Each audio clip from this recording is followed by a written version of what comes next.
Ka njerëz që prodhojnë shumë gazra, ka njerëz që nuk prodhojnë, ka njerëz që kanë gazra me aromë të keqe. Kjo tregon ndonjë problematik për shëndetin? Apo varet nga ushqimet? Varet edhe nga ushqimet, por edhe nga niveli enzimatik, unë i thash nga niveli bakterial, që kanë në zorë. Sepse të thash ka edhe në nivelin prodhohet hidrogjen, prodhohet metan, prodhohet e squfur. Zakonisht aromën shumë të rëndë lëshojnë e leveti i squfurit. Ne ku konsumojmë, sidomos ato elementet e hudhrës, kryesisht, apo brokolin, kur konsumojmë brokolin, lule lakrën, mund të kemi gazra më shumë ose me erë më të rëndë se sa të tjerët.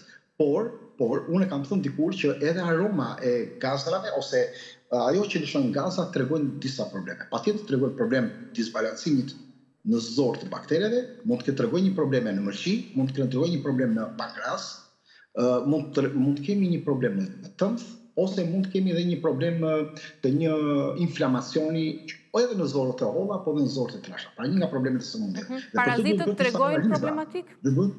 Po edhe parazitët po ashtu tregojnë. Po edhe parazitët janë një nga arsyet kryesore që kanë këtë problem. Kandida po ashtu është një nga problemet të cilat jep to shqetësime. Pra mund të japi edhe fryrje më tepër dhe gazra më tepër.